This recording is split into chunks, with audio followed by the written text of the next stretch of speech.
from panelist to moderator, and we have to zero in on one of my favorite parts of Asia, a country I used to visit 2, sometimes 4 times a year when the world was normal, but a market that was pre-COVID an outbound absolute powerhouse across the region. A country of 52 million people that did 28 million outbound trips in 2019, which is a big number of itself, but was almost 2.5 times the number of trips in 2009 and almost 1.5 times the number of trips in 2015. Aside from China, this country was a powerhouse across the region for bringing tourists around the region. Now, COVID changed all that. But COVID also saw Korea then become one of the biggest domestic markets in the region, where the Koreans, every chance they could, burst out of their homes, got on trains and planes and went back to traveling. So what I want to do is one of 2 of the superstars of the Korean travel scene to discuss this with us, pick apart and figure out what's happening next in the Korean market. So joining me, we've got Myunghoon, who's the CEO of Tidesquare, but also the co-host of WiT's Korean-focused event. And we've got Chung, who's the CEO of Good Choice, the owners and operators of Yogeote. Min and Myunghoon, welcome to WiT North Asia. Thank you, Tim. Thank you for the warm welcome. Great to have you guys with us. All right, let's set the scene. I've sort of given a brief intro, but maybe Myunghoon, you can sort of help set the scene for what's going on in travel, what's going on with restrictions currently in Korea. Okay, let's do that. Do we have slides? Yeah, maybe Jerry, bring up slide 1 and get ready for slide 2. Okay. Yeah, so, generally the COVID-related rules are quite restrictive if you compare Korea to what you would see in Europe or the US. But I think a lot of people in this room and certainly the panel will understand that, that's nothing special in the Asian context. So I would say we are probably at par with many other Asian countries, but not particularly severe. So domestically, just to give you a quick overview, there are mask mandates both inside and outside. As you can imagine, restrictions on gathering currently it's at up to 4 people. And then there's restrictions on opening hours for commercial venues right now till 9 p.m. All those sorts of things. And the level of restrictions moved quite a bit.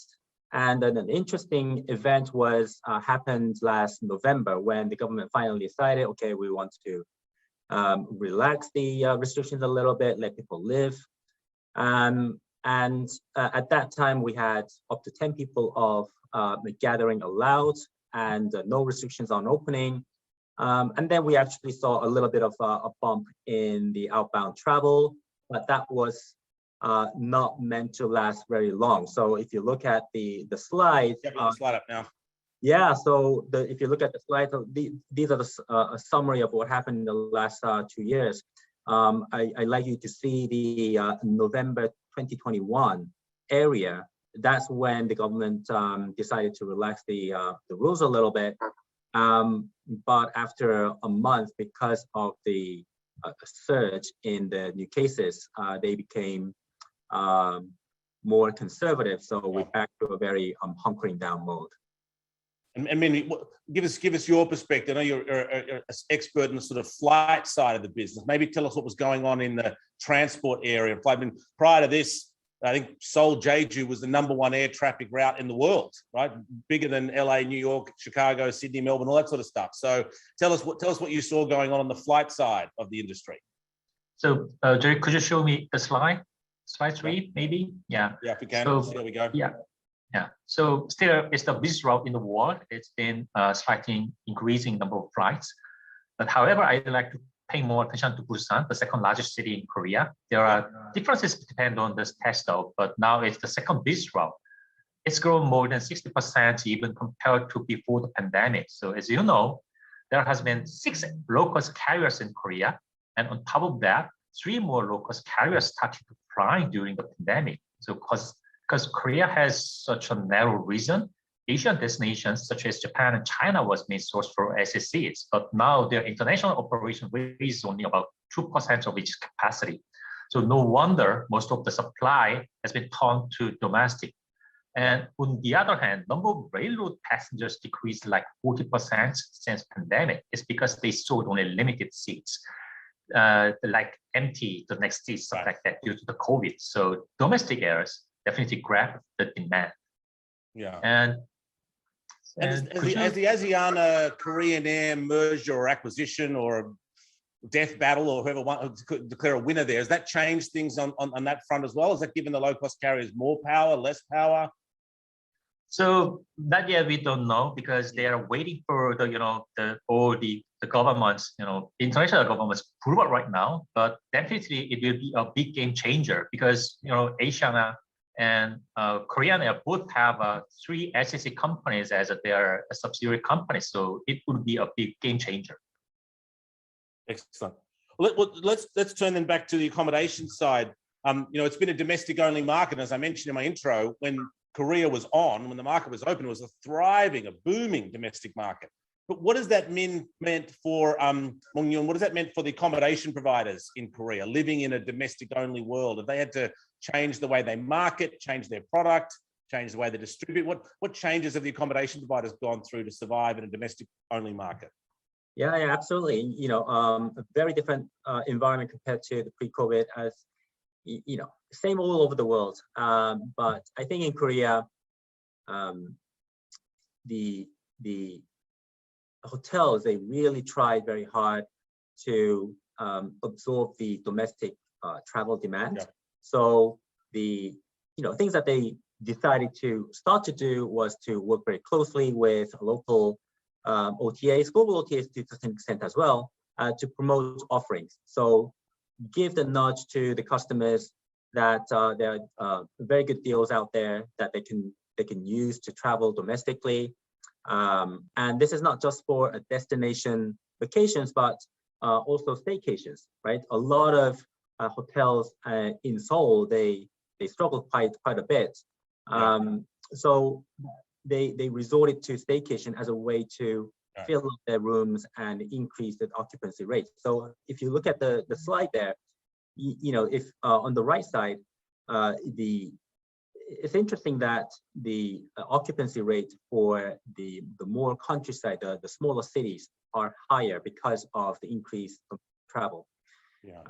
And I just talked about staycation, so these are more directed towards the more I would say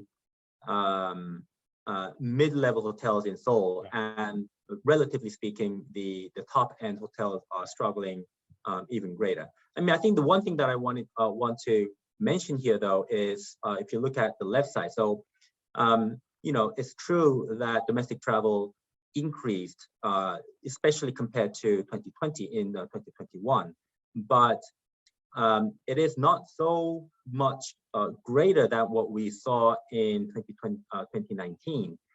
So I think there is the boom in the COVID boom in domestic market is slightly overplayed. Obviously, there are winners and losers in the market, but I would characterize it as a comeback or rediscovery of domestic travel as opposed to a COVID boom. Maybe bring you back in. How tough was it for the corporate travel sector? Was there anything there, or was it just a brutal time for corporate travel? Right, the corporate sector is the same, but definitely the recovery is quite sooner than leisure side, of course. So end of last year, it was really good, and also the early this year there was a CES in Las Vegas. The booking was record high ever. Of course, it was before the Omicron variant coming out. But anyway, corporate side is, the recovery resilience is more better than leisure side, definitely. And what does it mean, do you think, for because we know we already see the Koreans just went through a surge of leaving the country from 2015 to 2019, and I presume they'll be at the front of the queue to do that again once it happens. So what does that mean for a market that's now become a little bit addicted to domestic? So I mean, starting with you, do you think there's a danger that that as soon as they can, the Koreans all go, and the domestic market actually has a really, bad time? I can say, of course, that's a yes or no. So our domestic market was usually quite smaller than outbound. So correct me if I'm wrong. Yeah. As long as I know, Japan has 20% of outbound, while 8% of domestic. Korea was the opposite. So, however, during the pandemic, people who haven't tasted of the domestic travel started to seek their destinations, and some newly arising destinations such as Yeosu, the southern part of Korea, have benefited on it. Right. The infra of domestic travelers are getting better, like Japan recently, so it attracts definitely travelers and fight back with outbound destinations. But still, Koreans are waiting for borders opening. The overseas travel was #1 keyword at the recent survey conducted by Consumer Insight, increased more than 2% points, while domestic travel was decreased 1% point compared to last year. Yeah. And so what? Let's speculate. When do we think this starts to happen? We saw Korea and Singapore were amongst the first to create a vaccinated travel lane. Obviously, that lasted only temporarily, but it was one of the first markets we saw that. What do we think? Are we looking at outbound Q2, Q3, Q4, or is 2022 still going to be a year of domestic? Myunghoon, why don't we start with you? What do you think? When is outbound coming back? Well, we just don't know. Yeah. So that's a favorite question, right? So when are we going to resume outbound travel? I think a wise person is advised not to get into that fray and not answer that. But I think that's not an option for me. So yeah, if I were to, I guess I'll just turn to the I think the slide number 8, if you can open that. Sure. Cherry 8. So, yeah, there are many surveys, but we at Good Choice we did our own survey for Korean, basically Koreans in general, and I was surprised a little bit of how conservative people were in resuming the travel, and this is before the Omicron outbreak. So presumably they have a even more conservative take on this. A full 30% of the people answered that the COVID-19 situation will have to end, whatever that means, eradicated or completely settled, for them to reconsider traveling. And 70-80% of the people said, and this is last year, the resumption of the travel will come at fourth quarter of this year or later.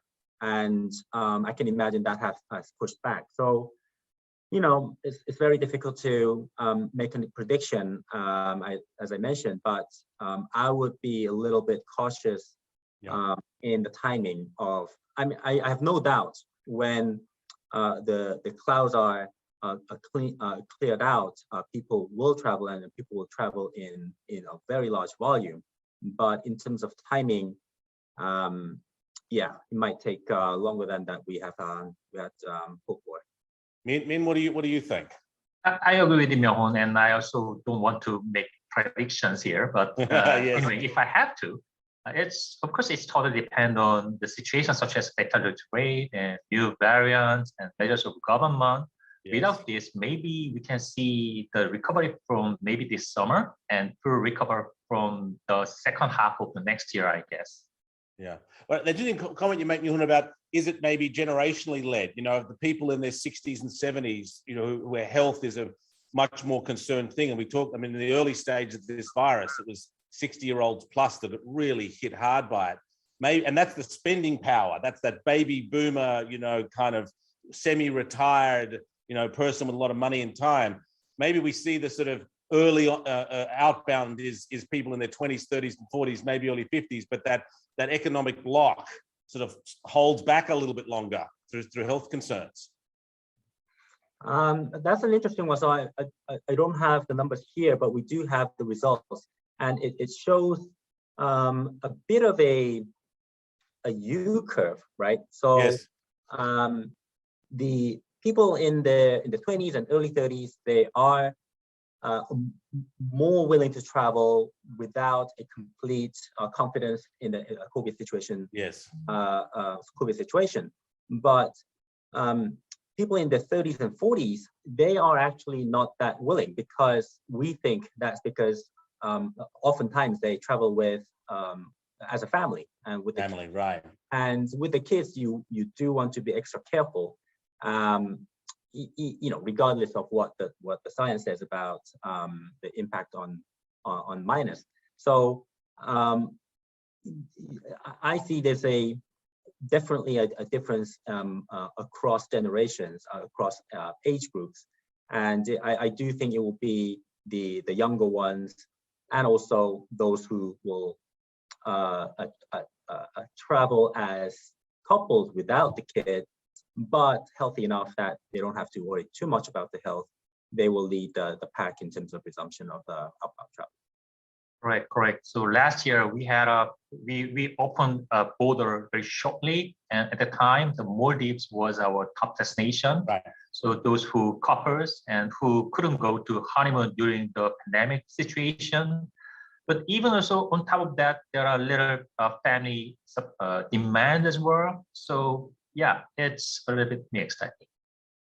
All right, let's turn. We're all technology companies as well as travel companies. So let's have a chat about technology.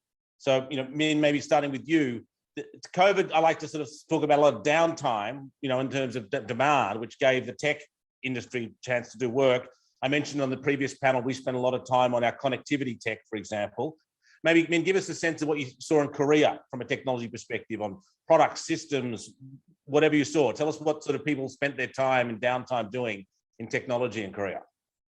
Yeah, so let's talk about us. So we have a air tech company, and of course we sell hotels as well. But at the same time, we were trying to make our tourism activity segment system because due to the COVID, we had some chance to catching up. And regarding air technology, NDC, the new distribution standard for air ticket was our focus during the pandemic. So some airlines hold project with us, while some others put more investment on it, all due to the pandemic. So now we are the only NDC level 4, the highest level certified company in Korean market. And we are the first company which commercialized NDC in APAC, except for China. And we've just signed aggregator for Hawaiian Air, which is also the first aggregator in the market. So pandemic gave us a lot of pains, but at the same time, it gave us those opportunities. Yeah. Myunghoon, what about you? What sort of technology did you spend a lot of time on? Yeah, so I think the COVID really, one of the biggest impacts in the travel scene in Korea is it really changed the competitive landscape. So I think what COVID did was it really accelerated the changes that were already happening pre-COVID, and allow the tech-enabled, nimble, product-focused companies to come on top, and conversely, those of the more traditional sort were did not do so well. So we were fortunate enough to able to attract customers. We are almost 100% a mobile company. Yes. We 70% of our customers are in their 20s or 30s, and then with that we expanded our services into. We started as a accommodation provider, but we started and then expanded into flights and rental cars and party rooms. So by improving the usability and being able to execute that in a really speedy manner, I think those companies who were able to do so were relatively much well protected. Yeah. Now, Korea is also famous for having a technology ecosystem of its own. The Kakao platform for so many things, Naver for the search platform. Has this COVID period? I'll sort of spring this question. Has this locked that in even further? Do you think it's made the Korean sort of Korea-only ecosystem stronger and made it sort of harder to break in as a foreign technology company, or is it same as it's always been? I don't know who wants to take that one first. I've kind of sprung that question on you. So I should say, so it's more fun for our own the technology ecosystems, because during this pandemic season, the Naver and Kakao, they hit a new record high stock prices, market caps, and there are a bunch of new services coming out from the Kakao, and we also trying to make a new air ticket booking systems with Kakao Mobility, and Kakao Mobility is now trying to make kind of a multimodal giant in Korean market, from ride-hailing, trains, air tickets, etc. So I can say it makes make them more stronger here. Yeah, I would agree. Koreans, for some reason, like Korean brands, right? So it's not just in a travel, but it's Naver versus Google, it's Coupang versus Amazon, it's Kakao versus WhatsApp, and I think that trend will continue. I think that trend was even more amplified during the COVID period, because international firms were not able to focus as much as in the domestic market as the local ones did. So if you can quickly go to maybe slide 7. You can have a quick look. I think we're getting close on time. We might. Okay, just quickly. So it just shows that the trend of the domestic users wanting to and preferring the Korean brands, and when they do well, obviously, is only increasing. And I think as long as the COVID lasts, and even after that, I don't think that trend dissipating at all. All right, so I had some rapid fire stuff, but I think we're down to the last few seconds. I promised I'd wrap it up on the top of the hour here. So let's just do one thing. The other thing that took the world by storm during COVID was Squid Game. So what's next? What other Korean? Now we're hooked on Korean shows. I spring this question on you. What Korean show should we all be watching next? Min, you first. What's after Squid Game for us to watch? So there's if you like sci-fi, there's I don't know the English name on it, but there's a kind of a Silent Sea, or that kind of it's happening on the moon. So if you like sci-fi, yes, Silent Sea. Yes, I've seen this one. Okay, excellent. Yeah, Sea of Silence. Yeah, that's the one. Excellent, fantastic.